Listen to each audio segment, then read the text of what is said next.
Muy buenas noches con cada uno de ustedes. Vamos a esperar 2 minutos para poder comenzar con la clase, ¿les parece?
Ok, muy buenas noches con cada uno de ustedes.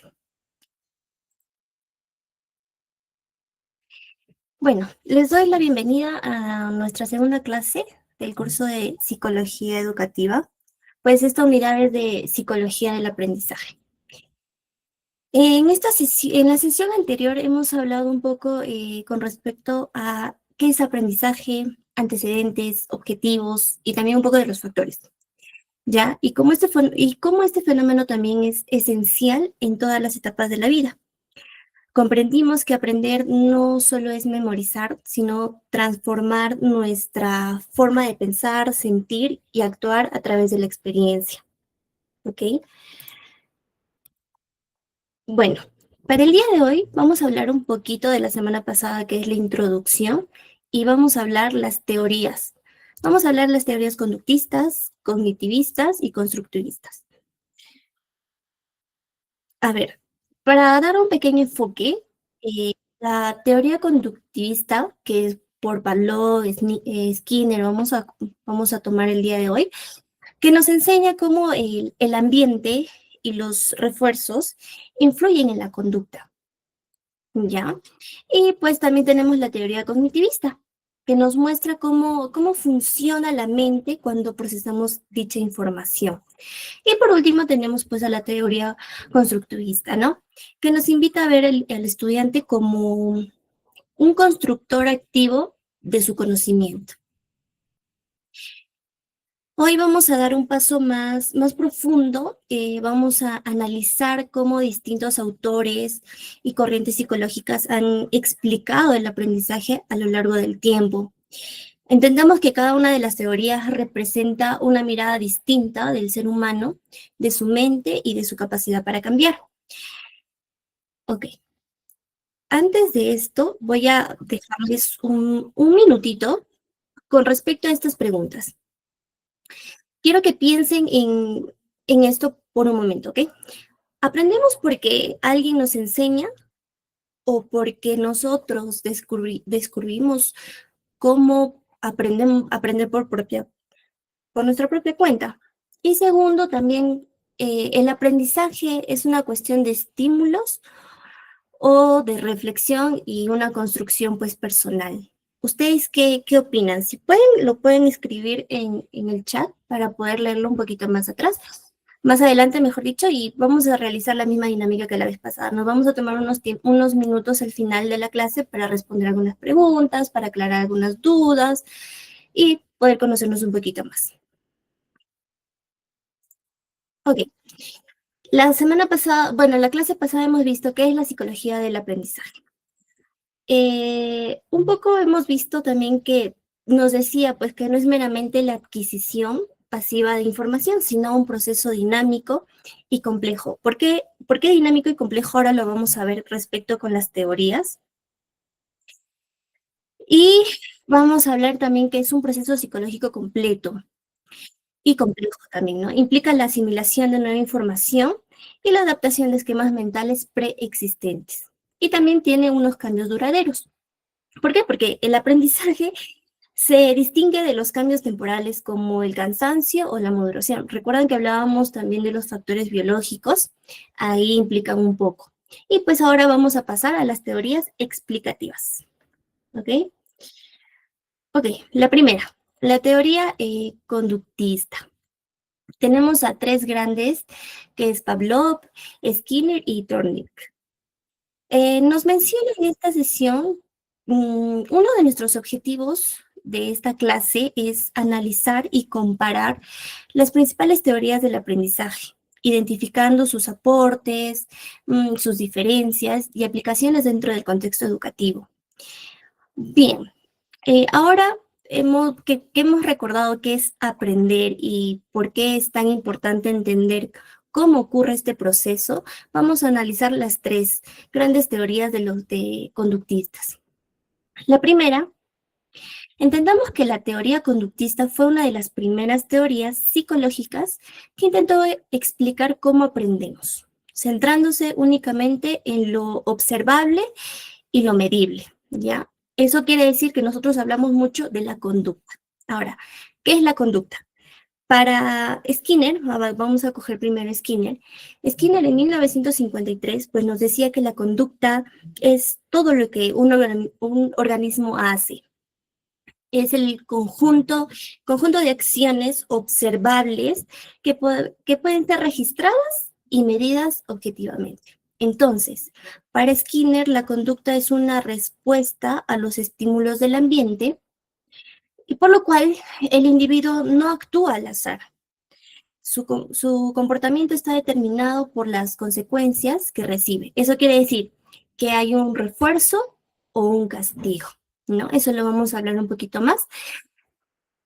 A ver, uno más cerca, uno más.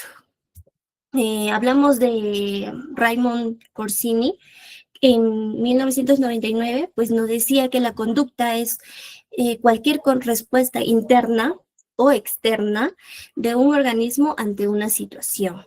Entonces, si nos vemos en este autor, que un poco nos amplía el concepto, incluyendo también las respuestas internas, como pensamiento, emociones, que no solo son las externas, ¿no? Eso nos ayuda a integrar las visiones conductistas y cognitivistas. Ok, teniendo esto, que es la conducta, lo podemos sintetizar en que la conducta es el conjunto de acciones, respuestas o manifestaciones externas o internas que realiza una persona frente a un estímulo del entorno o situaciones específicas, ¿no? Influenciada por factores biológicos, cognitivos, emocionales y sociales. Ahora, si nos vemos con respecto a que la teoría conductista tiene que ver con la conducta es el punto de partida para observar el aprendizaje, digamos en el aula. Los cambios de conducta, ¿no? Cómo esto influye mucho a la participación o la atención o la responsabilidad del alumno, con indicadores de aprendizaje, más que nada, ¿no? Ahora, también podemos comprender la conducta que permite al docente reforzar las respuestas deseadas y modificar las no deseadas, como yo hablaba del refuerzo, el castigo. Ok, bueno, saliendo un poco de lo que ya hemos explicado, que es la conducta, según esta perspectiva, pues el aprendizaje es un cambio relativamente permanente en el comportamiento, resultado de la experiencia y la asociación entre estímulo y respuesta. ¿Ok? Estos conductistas consideraban que el ambiente es el principal factor que moldea la conducta humana, dejando de lado los procesos mentales o internos, pues, ¿no? Que no podían observarse directamente. Para ello vamos a hablar un poco de Iván Pavlov, conocido tanto con la salivación del perrito, Pues Pavlov fue un fisiólogo ruso que descubrió el condicionamiento clásico. Okay. Él lo descubre mientras investigaba la digestión en perros. Observó, por ejemplo, que el perro no solo salivaba al ver la comida, sino también cuando escuchaba los pasos del asistente que los alimentaba, entonces él realiza este experimento. Hizo sonar una campana, justo antes de darle la comida. Y tras varias repeticiones, el perro comenzó a salivar solo al oír la campana, incluso sin comida. Eso ya era porque ya estaba condicionado. Entonces, para Iván Pavlov, el aprendizaje no solo se da por asociación entre un estímulo neutro, que es la campana. Ahora, entendamos, el estímulo neutro es el principio, ¿ya? Que no provoca ninguna respuesta relevante o automática en el organismo. O sea, no tiene un significado emocional o biológico hasta que se asocia a otro estímulo. Es por eso que aquí, ¿cuál era el estímulo neutro? La campanita. Y el estímulo condicionado era la comida. ¿Por qué incondicionado? Se le dice estímulo incondicionado de una manera natural y automática que provoca una respuesta sin necesidades de un aprendizaje previo, ¿no? A eso tiene que ver lo biológico o lo instintivo, que en esta ocasión era la salivación. Y por último, pues tenemos el estímulo, la respuesta condicionada, ¿ya? La respuesta condicionada es una reacción aprendida que ocurre cuando un estímulo es antes neutro, o sea, el estímulo neutro se asocia repetidamente, como le explicaba, cada vez que el asistente llevaba la comida o la campanita, ya pues el perrito, prácticamente sin la comida, pero él ya salivaba, porque ya había una respuesta condicionada, ¿ok? Entonces, entendamos, el condicionamiento clásico sirve para explicar cómo las personas y los animales aprenden por asociación. Es la asociación.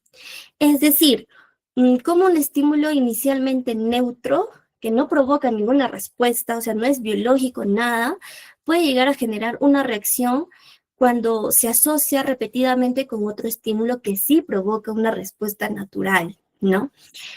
En simples palabras, lo podemos decir que aprendemos a reaccionar de cierta forma ante algo porque lo hemos asociado a una experiencia previa, ¿ok? Por ejemplo, ¿cómo se forman los hábitos? En el condicionamiento clásico explica porque repetimos ciertas conductas o reacciones automáticamente ante algunos estímulos. Por ejemplo, un estímulo puede sentir, mejor dicho, un estudiante puede sentir ansiedad cada vez que el profesor menciona examen. ¿Por qué? Porque ha asociado con situaciones de tensiones anteriormente, quizá no solo en el aula, quizá también en la casa. Entonces ya ha habido una asociación y es por eso que ya tiene un condicionamiento clásico. Ahora, no solamente podemos explicar por qué se forman los hábitos, sino también explicamos la formación de emociones y de los miedos, ¿no? También las fobias.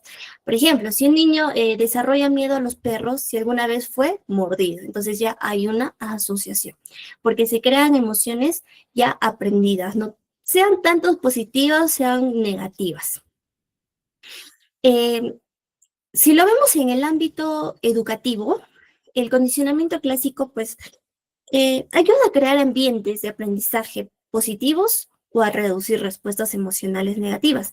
Digamos, el docente puede usar una música suave al iniciar la clase para que los alumnos asocien ese sonido con calma y concentración. Por ejemplo, también lo puede reforzar positivamente, ¿no? De los estudiantes, logrando que puedan participar en la clase, se asocie con unas emociones agradables. En conclusión, en el condicionamiento clásico se utilizan rutinas y repeticiones para crear hábitos positivos. Se asocian los aprendizajes con estímulos agradables, por ejemplo, el elogio, la música, las dinámicas, etcétera, y evita reforzar estímulos negativos que generan ansiedad o rechazo. Eso se podría ver un poco más si lo aplicamos en el ámbito educativo. ¿Okay? Esto lo vamos a ver en la siguiente diapositiva un poquito más con algunos ejemplos para pasar un poco ahora a Skinner. ¿Ya? Skinner amplió el trabajo de Thorndike en sí, que él nos habla de la ley del efecto, en su teoría del condicionamiento operante, ¿ya? Donde el aprendizaje ocurre gracias a las consecuencias de una conducta. Ya no es una asociación, ya es una consecuencia. Pues nos dice que el aprendizaje ocurre cuando una conducta se ve influenciada por las consecuencias que les va a seguir, ¿no? Si algo bueno pasa después de hacer algo, o lo repetimos, o si algo malo ocurre y lo evitamos, ¿ok? Es decir, por ejemplo, aprendemos a actuar de cierta manera porque esas acciones tienen consecuencias. A eso yo iba, a los premios o a los castigos. Skinner es uno muy conocido por la caja de Skinner. No sé si lo habrán escuchado. Pues nos hablaba, pues había un ratón dentro de una caja que presionaba una palanquita y cada vez que lo hacía, pues le caía una pelotita de comida. Era un refuerzo positivo. Entonces, el ratón aprendió a presionar la palanca cada vez que tenía hambre y recibía su comida. Entonces, las conductas pueden producir respuestas agradables que se pueden volver a repetir. ¿Ok? Pero él nos habla de dos tipos de consecuencias. Una es el refuerzo o el castigo. Y en cada uno hay tanto positivo y negativo. ¿Ya? El refuerzo fortalece una conducta, en cambio el castigo lo disminuye o lo inhibe, o sea, lo desaparece, ¿ya? Ah, digamos, tenemos un refuerzo positivo. Explicamos primero el refuerzo. El refuerzo positivo se presenta un estímulo agradable después de la conducta. Digamos, el profesor felicita o da puntos extra a un alumno que participa activamente, ¿no? Yo le activa, ok, te doy 2 puntos o te pongo 1 punto. Entonces, el alumno se pone muy feliz y dice, a la siguiente yo vuelvo a hacerlo. O no, simplemente como vamos a seguir viendo, por la observación, ¿no? Mi compañero hizo eso, yo también quiero, lo hago. Siguiente, el refuerzo negativo. Se elimina un estímulo desagradable para reforzar la conducta. Digamos, un alumno termina su tarea y el profesor ya no le deja trabajo adicional porque a veces los alumnos no quieren más tarea. Entonces, si yo sé que a mi alumno no le gusta más tarea, le digo, pues si tú me concluyes con la tarea, a la siguiente no te dejo más. Entonces, el alumno va a decir, pues no, mejor termino ahora y no tengo más trabajo adicional. Eso quiere decir, en resumen, el refuerzo positivo añade algo bueno y el refuerzo negativo quita algo malo, ¿ya? Ambos aumentan la probabilidad de que la conducta se vuelva a repetir. Si quiere que el alumno siga atendiendo, se puede volver con refuerzos, ¿ok? Y aquí viene lo segundo, que es muy interesante, el castigo. Bueno, ¿disminuye la conducta? Sí, o también la reduce o la elimina para algunos autores. Haciendo que o sea, prácticamente hace que sea menos repetible, ¿ok? La conducta. Por ejemplo, en castigo positivo, se añade un estímulo desagradable después de la conducta. Digamos, un alumno que interrumpe constantemente es sancionado o recibe una llamada de atención. ¿Por qué? Porque ya le estás dando un castigo positivo. ¿Por qué? Porque no lo estás agrediendo, no lo estás, por así decirlo, maltratando. Ahora, si fuera un castigo negativo, aunque no es muy recomendable usarlo, se retira un estímulo agradable después de la conducta, ¿no? Un estudiante pierde su recreo, por ejemplo, ¿no? Sé que a veces es un tipo de maltrato, pero en algunas ocasiones se ha utilizado este tipo de castigo, ¿no? Entonces, si nosotros hablamos de castigo positivo, se agrega algo desagradable y el castigo negativo, pues se quita algo agradable, algo que te gusta, ¿no? Ambos disminuyen la probabilidad de repetir la conducta. Em, Continuamos con, ya, con un ejemplo más, ¿les parece?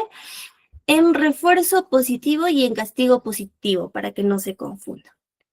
El refuerzo positivo, digamos, el profesor felicita a un estudiante que entrega su tarea. Entonces, como quiero darle un refuerzo positivo, aumento la probabilidad de que vuelva a repetir, porque lo vuelvo a felicitar. Y si fuera el castigo positivo, digamos, el alumno sigue interrumpiendo y el profesor le hace quedar después de clase. Entonces estás agregando algo para que él entienda las consecuencias de su acción, ¿no? De su conducta. A ver, pasamos por Thornick, ¿ya? Él estudió el aprendizaje en animales utilizando su famosa caja de problemas, ¿ya? Con gatos. Para él, el gato debía presionar una palanca para salir y obtener comida. Con el tiempo, los gatos aprendieron a hacerlo más rápido. Es casi similar como la caja de Skinner. Por eso les dije que iba un poco ligado con él, ¿ya? De ahí formuló su ley del efecto, que pues nos menciona que las respuestas seguidas de las consecuencias satisfactorias tienden a repetirse. Son seguidas las consecuencias, las consecuencias molestas también tienden a desaparecer, ¿no? También que nos hablan pues del castigo, del refuerzo. Digamos, él nos explicaba más que nada del refuerzo. Premiar los comportamientos y respuestas correctas, pues es un refuerzo positivo. Favorecer el aprendizaje por ensayo y error. Claro, hoy en día no es muy factible, ¿no? En total, con respecto a la teoría conductista, nos dice que el aprendizaje desde este enfoque se ve como el resultado de asociaciones de estímulo y respuesta, reforzadas por el entorno, ¿no? El docente cumple el rol de controlador del ambiente, planificando estímulos y refuerzos para moldear el comportamiento del estudiante. Ahora, yo sé que a veces es un poco confuso en el entendimiento del condicionamiento clásico y el condicionamiento operante.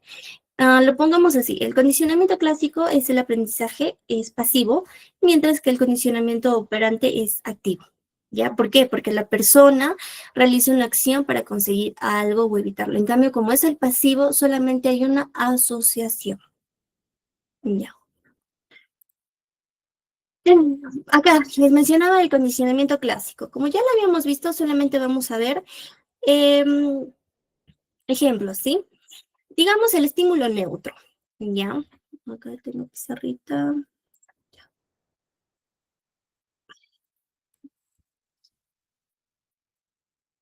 Acá lo escribo. Estímulo neutro. Estímulo incondicionado y la respuesta condicionada. Ok. Un ejemplo. Muy con respecto a lo que hablaba de la música, digamos, ¿ya? El estímulo neutro es la música suave al inicio, lo cual no tiene significado al principio.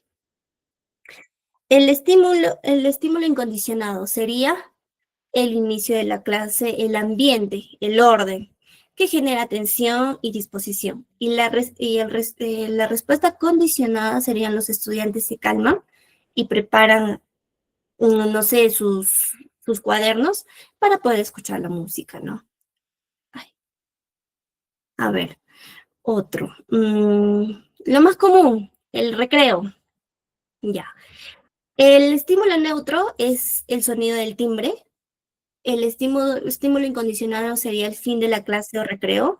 Y la respuesta condicionada serían los estudiantes, pues ya saben, se levantan y se emocionan al oír el timbre. Ya están asociados. ¿Ok?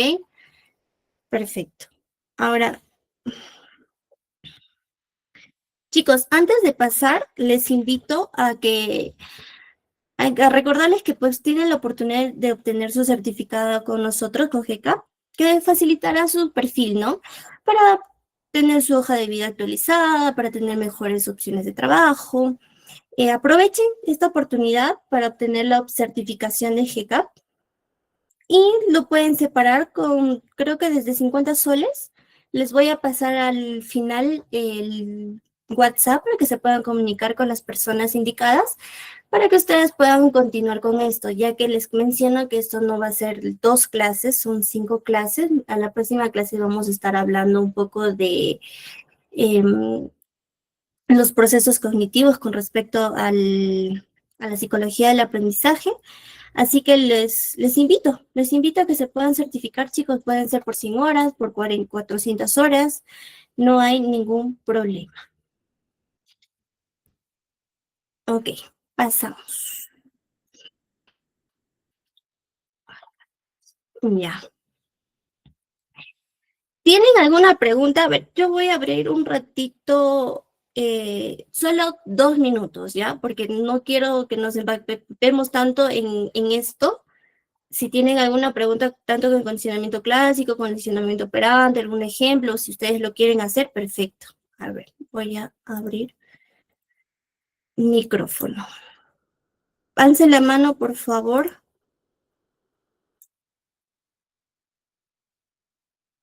A ver, Dulce, te escucho.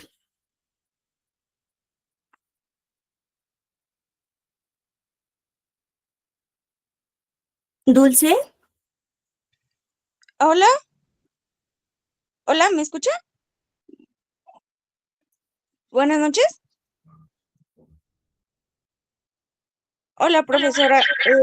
Mi pregunta es, a lo que se refería con consecuencia de conducta, es decir, que un premio ayuda más a que haga un cambio que un castigo. ya, a ver, en realidad sí es que hay castigos positivos y hay castigos negativos. Lo voy a pasar por acá. Ya. El premio depende de qué premio también puede ser. Por ejemplo, a ver, dame un ejemplo. Por ejemplo, a un niño, decirle, ok, si hoy te portas bien, si hoy haces todas tus tareas, al final del día te voy a dar un dulce. O si hoy te portas mal o te voy a castigar con un juguete o televisión o algo así. Ya, disculpa, estaba con el micrófono apagado. Ya. En el refuerzo que tú me mencionas, en el refuerzo positivo, tú llegas a aumentar una conducta, ¿ya? Cuando tú realizas un castigo positivo, tú disminuyes la conducta. Eso quiere decir, si tú realizas un castigo positivo, tú agregas algo desagradable al niño. ¿Me entiendes? Pero si tú quieres un refuerzo positivo, tú aumentas algo agradable al niño. Ahí vamos la diferencia. Sí, Ok. ¿Me entendiste por ahí? ¿Sí? sí, sí. Ok. Vamos. ¿Hay otra persona, si no, para poder continuar?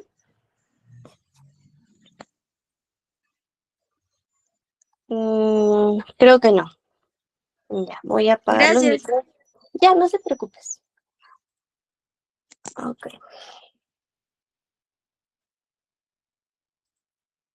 Ya, estábamos acá. En la teoría cognitivista. Ok.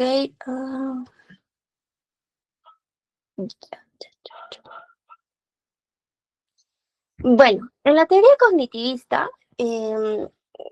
surge como una reacción al conductismo. Mientras el conductismo veía al alumno como un receptor pasivo, el, el cognitivista propone que el estudiante procesa activamente la información, lo organiza y también lo almacena en su mente, ¿no? Entonces, el aprendizaje se entiende como un proceso interno de adquisición y reestructuración del conocimiento. La mente se compara con un sistema de procesos de información donde entran estímulos, se transforman, se interpretan y se almacenan, ¿ya? Por eso tenemos acá a uno de los principales autores, que es Jean Piaget, el más conocido por el aprendizaje de adaptación, quien descubre pues el aprendizaje como un proceso de construcción cognitiva donde el niño pasa por distintas etapas del desarrollo, ¿ya? Sabemos que tiene cuatro, que es la sensoriomotora, la preoperacional, las operaciones concretas, las operaciones formales. Y de acuerdo a esto nos habla del conocimiento, que el conocimiento pues se construye mediante dos procesos. Él nos habla de la asimilación, que es incorporar nueva información o esquemas existentes, y la acomodación, lo que nos dice que es la modificación de esquemas para integrar nueva información. Ya. Por ejemplo, en el ámbito educativo, adaptar los contextos, los contenidos según la etapa cognitiva del estudiante, ¿no? Por ejemplo, promover la exploración, el descubrimiento, la resolución de problemas. También podemos tener la motivación al aprendizaje activo y no a la memorización, ¿no? Él no pedía la memorización, sino simplemente de una situación expandirse, ¿ya? Algo similar también habla pues el aprendizaje significativo, que ahora lo vamos a ver por David Ausubel, que enfatiza el papel de los conocimientos previos para él. Él decía que el factor más importante que influye en el aprendizaje es lo que el alumno ya sabe previamente. También propuso pues que el concepto de aprendizaje significativo, donde el nuevo conocimiento se relaciona con ideas ya existentes en la estructura cognitiva. ¿Para qué? Pues para facilitar, planteó el uso de organizadores previos, por ejemplo, los esquemas, los resúmenes o introducciones que preparan la mente para recibir nueva información. De dicha información, uno se va expandiendo, ¿ya? Y esto cómo se aplica en la educación, ya que el estudiante puede activar conocimientos previos al iniciar una lección, ¿no? Digamos, historia. Yo creo que antes de comenzar con un tema, digamos las culturas, ya las culturas, ya, pero antes de las culturas ellos ya iban bien, ya iban con una experiencia antigua o del ciclo del año escolar pasado, ya estaban, por ejemplo, con la cultura caral, con la cultura paracas, entonces ya sabían más o menos a qué se refiere con una cultura. Entonces ya podemos expandirnos, hablar, por ejemplo, de la cultura egipcia, la cultura persa, la cultura india, entonces ya va a tener una noción, ¿ok?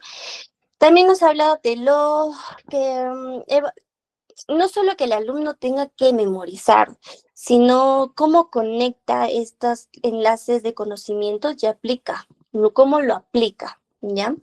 Y para Brunner, pues propuso la enseñanza por descubrimiento, lo más común, ¿no? Lo que se sabe, donde el alumno construye su propio conocimiento a través de la exploración guiada. El docente actúa como un facilitador que proporciona el andamiaje. Eso lo vamos a hablar un poquito más atrás, más adelante, mejor dicho. Y pues Brunner nos habla de si no me equivoco, de tres modos de representación mental, ¿ya? Uno que es la acción, o como se le llama la enactiva, que es aprender haciendo. La imagen, que es la icónica, aprender a través de imágenes o representaciones visuales, y la simbólica, que es el lenguaje. Aprender mediante símbolos y conceptos abstractos, ¿no? Lo cual nos apoya y nos ayuda en el ámbito educativo, pues fomentar el aprendizaje activo y por descubrimiento, presentar la información de forma visual, simbólica y práctica. Ahora, para esta teoría cognitivista, el aprendizaje no es solo una respuesta a estímulos, sino un proceso mental complejo de organización y también de comprensión, ¿ya? Ahora, pasamos a la teoría, la teoría constructivista y el aprendizaje significativo acá de Ausubel, ¿ya? Nos dice que es la evolución natural del cognitivismo, parte de la idea de que el conocimiento no se transmite, sino que se construye activamente a través de la interacción con el entorno y con los demás, ¿no? nos dice que cada alumno construye su propio significado del mundo basándose en sus experiencias, conocimientos previos y contexto sociocultural, ¿ya? Para ello tenemos a, creo que no lo puse acá, pero sí estamos hablando de la zona próximo de Vygotsky, que nos habla pues que es la distancia entre lo que un alumno puede hacer solo y lo que puede lograr con la ayuda de un adulto o un compañero, ¿no? También destaca el papel importante del lenguaje y de la interacción social como mediadores del pensamiento. Nos dice que el aprendizaje es un proceso esencialmente social antes de ser individual. Es por eso que necesita el apoyo para lograrlo o con un adulto o con un compañero de él, ¿no? En este caso podría ser el docente, papás, la familia. ¿Por qué nos dice que es la zona del desarrollo próximo, no? Es la distancia entre lo que el alumno puede hacer solo, como lo vuelvo a repetir, y lo que puede lograr con ayuda. Ya, digamos, un niño puede leer palabras simples, por ejemplo, gato, sol, mesa, computadora, celular, todo. Pero necesita ayuda para leer oraciones completas. Esa habilidad que puede lograr con ayuda está dentro de esta zona de desarrollo próximo, ¿no? Ya con una, por ejemplo, en este caso sería con un adulto o con la docente que ya puede juntar más palabras para realizar una oración.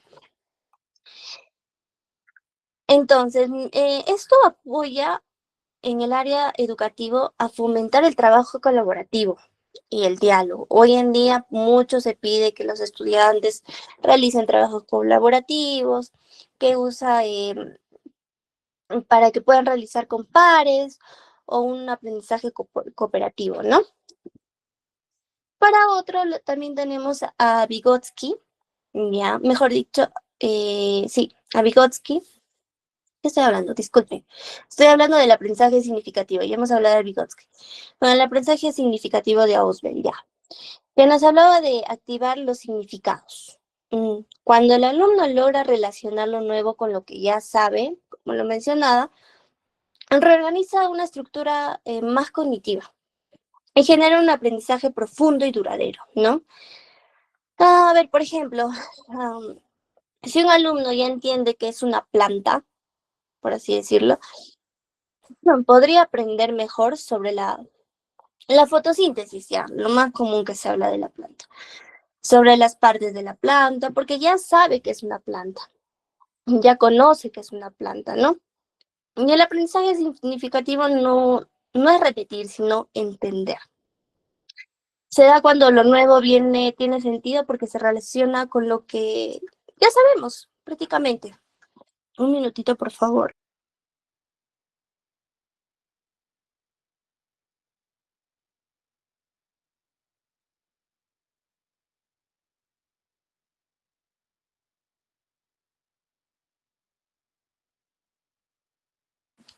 Ok, continuamos. Digamos, también nos hablaba del conocimiento construido. ¿Qué nos decía? Que el estudiante es un constructo activo y de su propio conocimiento. Es por eso que el alumno investiga, analiza, propone y construye soluciones reales, ¿ya?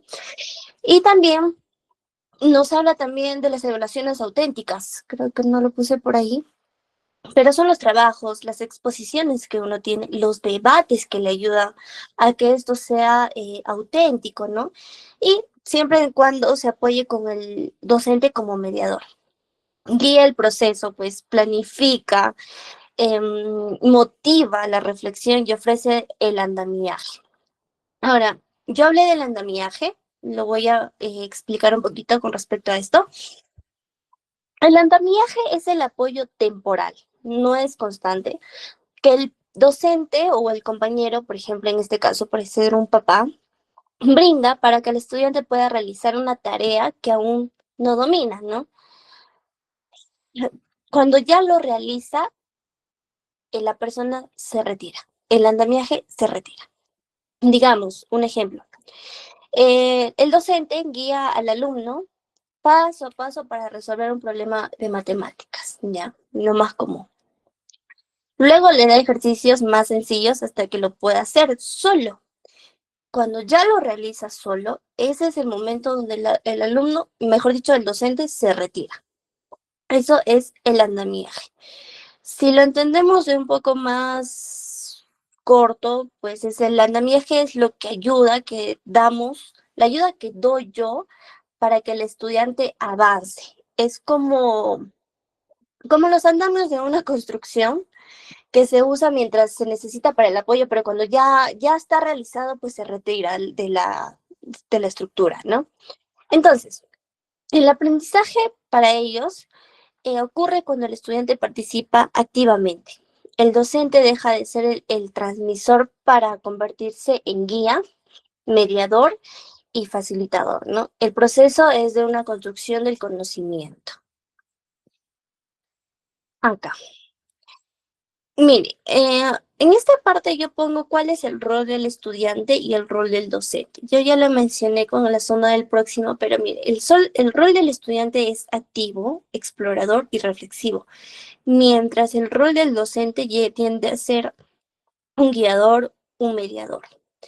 El estudiante aprende de sus pares porque realiza una interacción social y el docente diseña estas situaciones para que puedan aprender y sean auténticos estos aprendizajes. El estudiante construye activamente su conocimiento y el docente participa en el andamiaje necesario y luego se retira. ¿Ok? Entonces, vamos a hacer una pequeña comparación entre estas tres teorías. El conductismo nos habla de la conducta. Yo lo había mencionado, se enfoca en la respuesta a estímulos y la modificación a través de refuerzos externos con los premios y castigos, ¿ya? Cognitivismo, procesos mentales internos, como les hablaba de lo que, en parte también como habla de la conducta, se centra en la estructura y organización del conocimiento. Son esquemas cognitivos, ¿no? El aprendizaje es la adquisición y procesamiento de información. Y por último tenemos al constructivismo, que es un aprendizaje activo, social y contextualizado, ¿no? El conocimiento se construye a partir de la experiencia individual y la interacción en el entorno y los pares. Estas aplicaciones, ¿cómo lo aplicamos en la educación? En el conductivismo, mejor dicho, en el conductismo. En la gestión del aula, implementación de sistemas de puntos, como habíamos hablado de los refuerzos y castigos, y recompensas por buen comportamiento. Uso de la práctica repetitiva para la memorización y la adquisición de habilidades básicas. Ahora, si nos vamos por un cognitivismo, pues buscamos estrategias de estudio. Utilizamos mapas conceptuales, diagramas, organizadores para activar el conocimiento existente antes de introducir nuevos temas. Y si nos vamos por el constructivismo, pues usamos metodologías más activas, fomentando el aprendizaje basado en proyectos, ¿no? Debates, simulaciones, sesiones de tutoría entre iguales para construir conocimientos sociales. Por lo cual, la clave del éxito pedagógico reside en la flexibilidad del docente. Yo no les digo que solamente se utilice el conductismo, el cognitivismo, no. Puede ser una variación de estas tres y también dependiendo de la edad, lo cual el docente aplica el enfoque que mejor se ajuste al tipo de contenido y a los objetivos del aprendizaje, ¿no? Ya, para concluir. Si integramos estas teorías, podemos potenciar el aprendizaje, ¿ya? Tenemos un comportamiento básico que se usa de refuerzos, que es el conductista, la estructura cognitiva, que es la organización de información, que es el cognitivismo, y la construcción activa, que es la interacción con el entorno, y el aprendizaje significativo, que es el anclaje de nuevos conceptos. Y eso sería todo. Tenemos 5 minutos. Si tienen alguna pregunta, tienen alguna duda, voy a activar nuevamente micrófonos. para poder escucharles. Pero levanten la mano, por favor.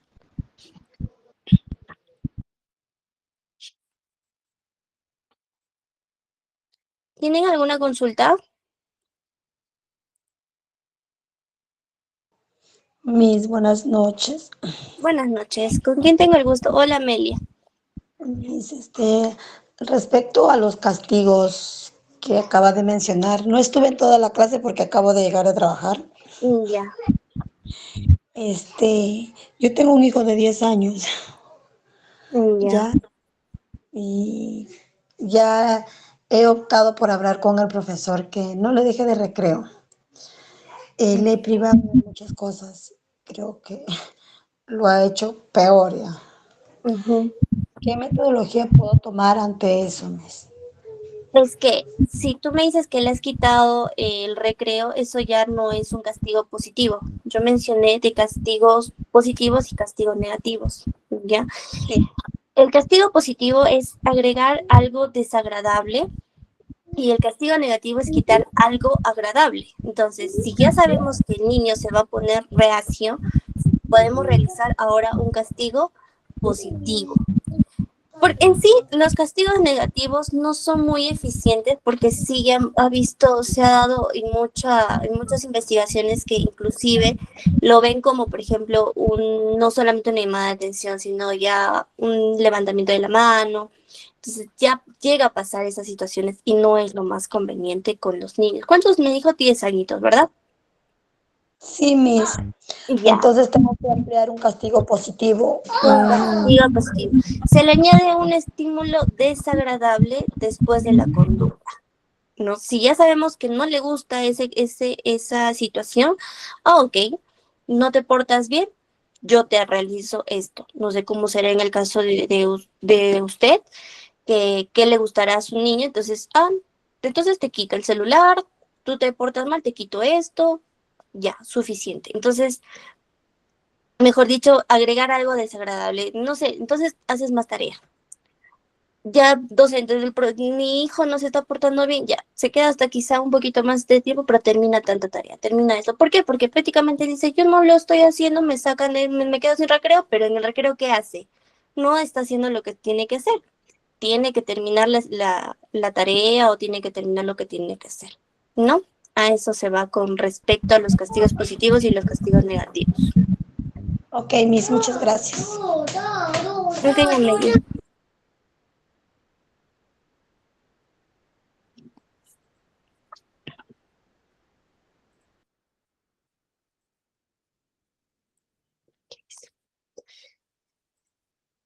A ver, tenemos a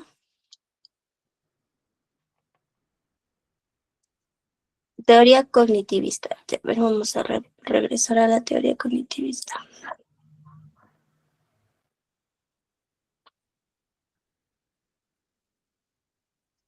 Ya. Aquí está la diapositiva de la teoría cognitivista. Tenemos a Piaget, a Ausubel y a Brunner.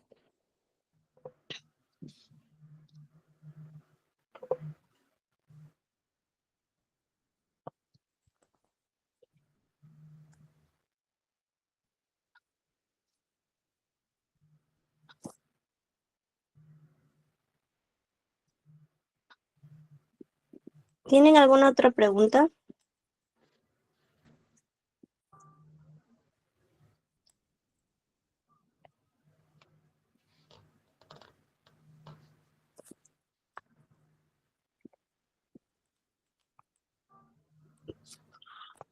Bueno, vamos a ver.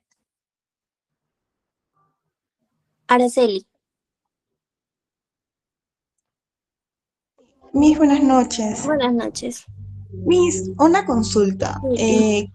Cuando usted se refiere a lo que es la construcción activa, ya sea en el niño y en su desarrollo, se refiere a que, por ejemplo, en cómo se relacionan los niños, ¿no? Con sus compañeros, o si es que, por ejemplo, quieren prestar sus juguetes o prestar sus cosas, en la forma de cómo se comportan, o si es que el niño es aislado al resto, algo así se refiere. Más que nada tiene que ver con el aprendizaje significativo, lo que me estás mencionando, ¿ya?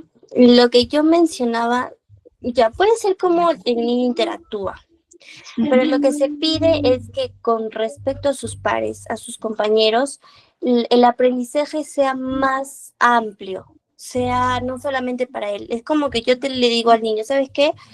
Esta es una fábula. Me tienes que leer la fábula y me tienes que dar una interpretación.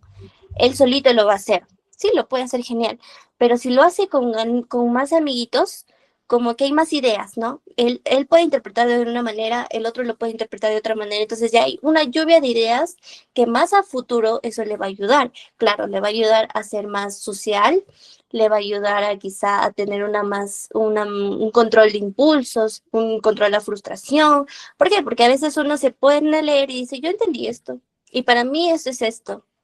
Pero no, para el otro también tenemos que tener en cuenta que para el otro niño también pudo haber sido esto o pudo haber hecho esto. Entonces lo que buscamos es que se integren para buscar esta información más amplia, este aprendizaje más amplio, no solamente quedarse con lo que uno tiene en el pensamiento, o mejor dicho, con lo que uno cree que es así, sino abocarse a más ideas, tener una lluvia de ideas. Eso es lo que más te busca con respecto al aprendizaje. No, lo que más hablaba es con respecto a cómo el niño va a aprender si hace esto o si lo relaciona con sus compañeros o lo hace solo.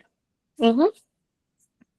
Ok, Miss, y en cuanto, por ejemplo, si sucede que un niño es muy distraído en clase o tiene constantemente, presenta problemas de aprendizaje, eso también puede variar en lo que es por ejemplo, puede ser que tenga problemas familiares, eso también puede Claro, afectarle bastante, sí, ¿correcto?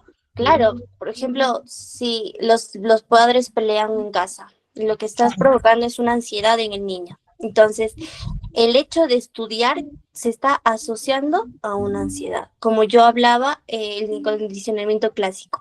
A veces ya esa ansiedad no solamente no va a una clase, sino a un examen.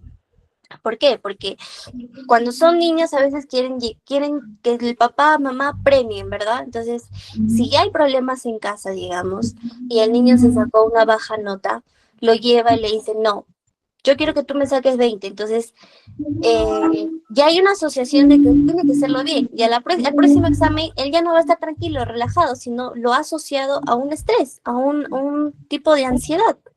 Eso también tiene que ver mucho cómo va a ir viendo. Ahora, si tiene problemas de aprendizaje, también se le tiene que ver qué problema, qué nivel, para que los docentes puedan reforzar en ese aspecto, también con los papás, porque a veces ya lo llevamos al colegio. La profesora realiza, no sé, actividades motoras, actividades físicas, lo que sea, pero llega a casa y no hace nada. Entonces no hay ese reforzamiento, no hay ese apoyo para que el niño constantemente siga aprendiendo. Entonces, no va a haber el aprendizaje que queremos si no hay un apoyo fuera del aula. Ahí vamos entendiendo un poco. Sí, Miss, gracias. Ok. A ver, Margarita.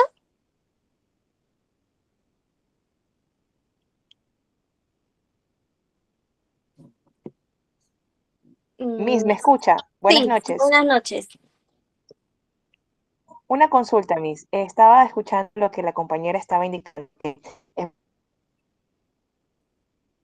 Mm, Margarita, se te escucha muy entrecortado. No sé si lo Niños que podrías son escribir, por uno favor, es más y lo sociable, la leo niña, mejor. y mi niño es un poco sociable.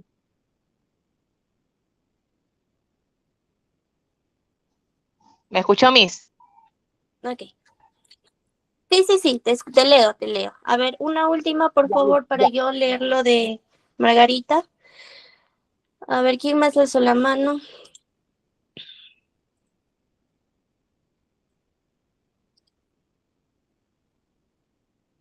Celi y Margarita. Perfecto. No hay más preguntas.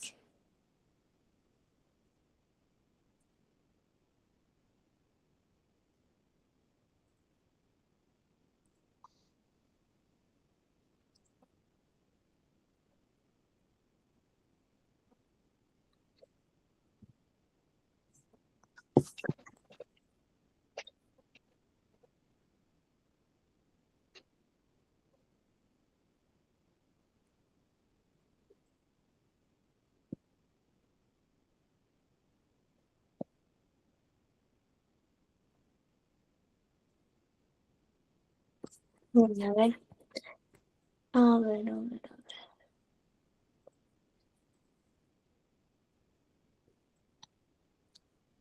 ¿Qué estoy haciendo?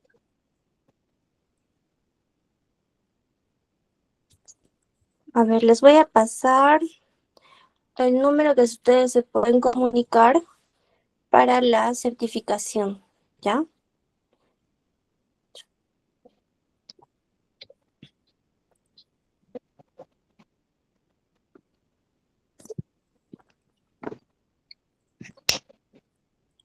Ya.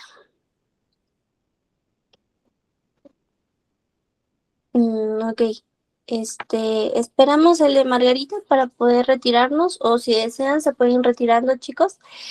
La próxima clase es el día domingo. Vamos a hablar de los procesos cognitivos, vamos a hablar de la motivación con respecto al aprendizaje. Hablaremos un poquito del estrés, tipos de estrés, para ir un poco ampliando el tema, ¿ya?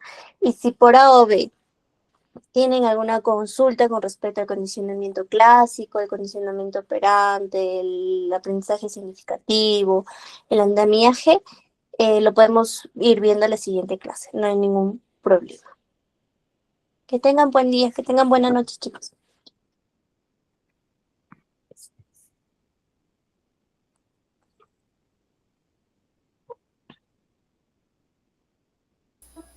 Gracias, muy buenas noches. Gracias. Buenas noches con cada uno de ustedes.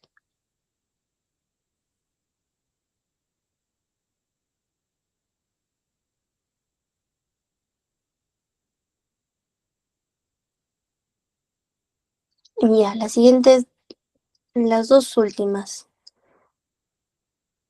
Esta es la última. Tómale un screen. Ya, y esta es la última. Miss, igual las diapositivas lo podemos encontrar en el link del grupo, ¿cierto? Sí, eso ya se encarga GK. Ajá. Ahí, Y amiga, eso lo gracias. va a enviar, no te preocupes. A ver, Margarita dice, yo tengo dos hijos, uno de 6 años, una niña y un niño. La niña es más sociable y el niño lo que deseo saber que nos ya escuché de la compañera y sé que los problemas de los padres afectan la concentración de los niños. ¿Cómo puedo yo ayudar a mis hijos en la casa para que esto no afecte? Claro, porque la profesora hace su trabajo, pero uno como padre, ¿cómo deberían uno hacerlo? Perfecto. Los niños tienen 6 años, el niño no sé cuánto tendrá. ¿Me puedes poner la edad del niño, por favor?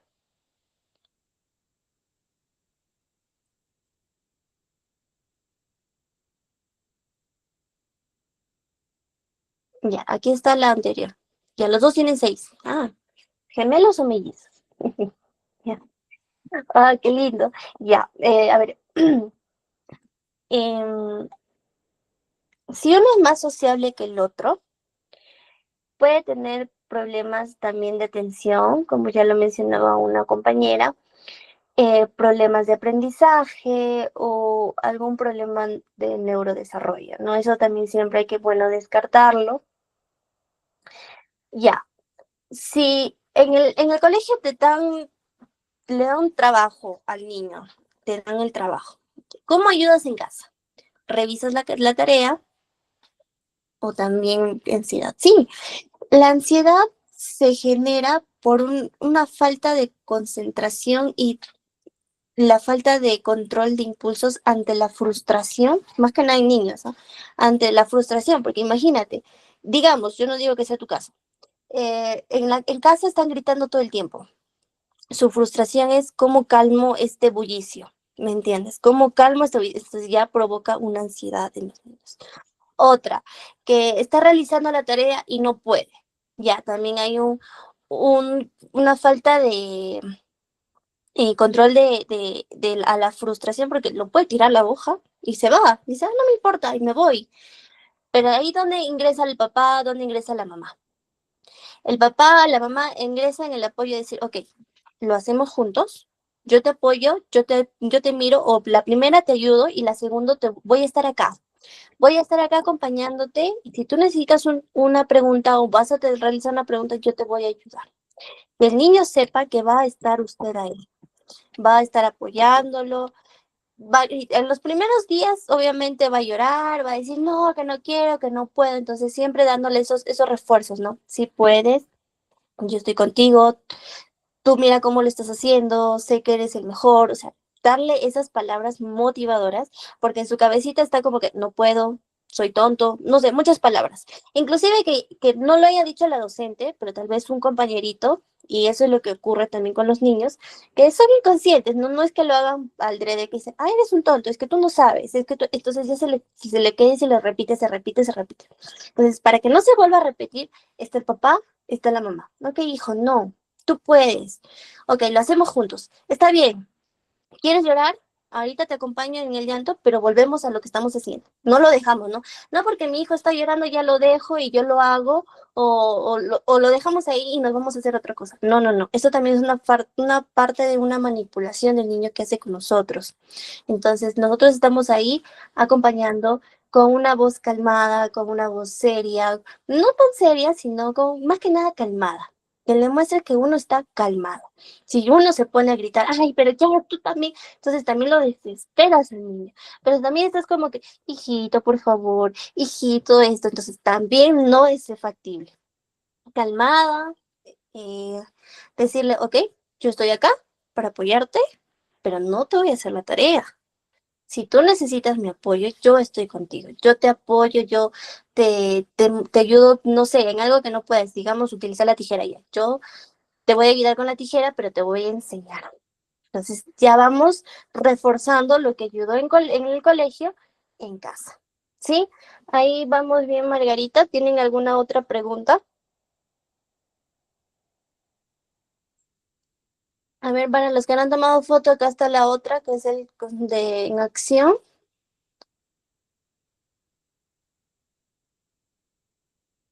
Y la teoría constructiva.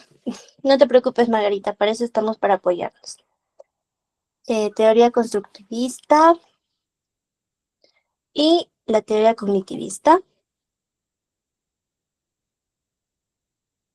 Y otra situación, que no haya estímulos externos, ¿no? Por ejemplo, si antes el niño le gustaba hacerlo en la mesa del comedor, digamos, hay muchas cosas por las cuales uno se puede ir distrayendo. Tiene que tener su lugar, tiene que ver un lugar específico donde dice, acá es donde se hace la tarea, también ponerle eh, por lo menos horarios. Ya, de tal hora a tal hora comemos, de tal hora a tal hora hacemos la tarea, de tal hora a tal hora jugamos, de tal hora a tal hora vemos la televisión. O sea, que tenga su espacio exclusivo para donde va a realizar su tarea, donde va a hacer cada cosa. Porque si todo lo entremezclamos, hay más donde él puede tener su foco de atención distraído. Entonces, lo que nosotros queremos es que se enfoque en la tarea y que nos apoye, ¿no?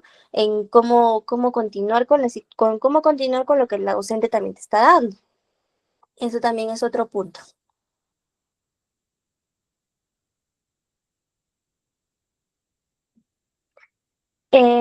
Paula, yo no sé de qué edad me estarás diciendo, porque a veces los niños son muy egocéntricos, hay que pensarlo de esa manera también.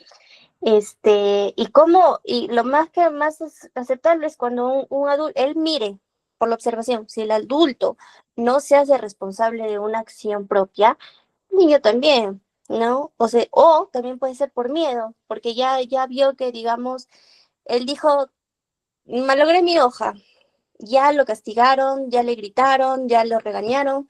Entonces dijo, no, no, no, prefiero no tener la responsabilidad de que yo lo hice y me libro de esta situación, ¿no? Hay muchos factores.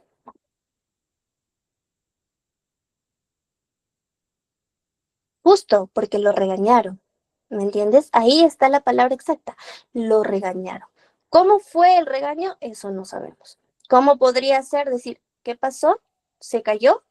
¿Lo tiraste? Ok, lo recogemos. ¿Lo estoy regañando? No, lo estoy haciendo cargo de la acción, de lo que él hizo. Entonces, no le dejo la potestad de decir, ya, tú lo solucionas. No, ok, yo estoy acá contigo, te estoy acompañando, te ayudo, lo levantamos juntos. Entonces, él va a entender que no está solo. A veces cuando un niño se siente solo, lo único que hace es se pone más agresivo. La agresividad se va a ver reflejada.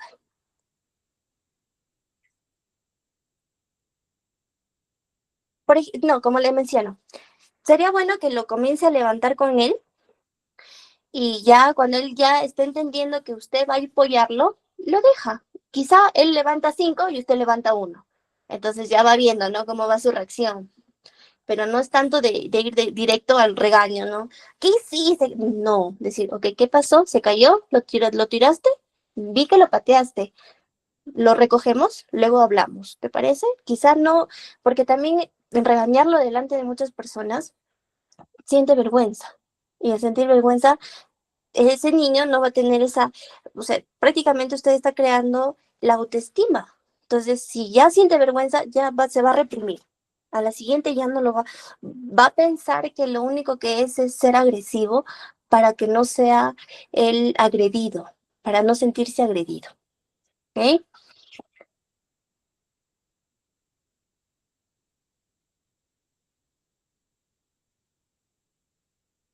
Sí, claro, todos pueden, así sea que tenga un problema neurodivergente, un retraso, todos pueden. Gracias. Bueno, chicos, ya es las 9:12. Espero verlos el día domingo con más tema con respecto a esta unidad que es el aprendizaje, que es muy bonito. Que tengan linda noche. Nos estamos viendo. Gracias, Miss. Hasta luego. Cuídense. Chao, mis gracias. Buenas noches.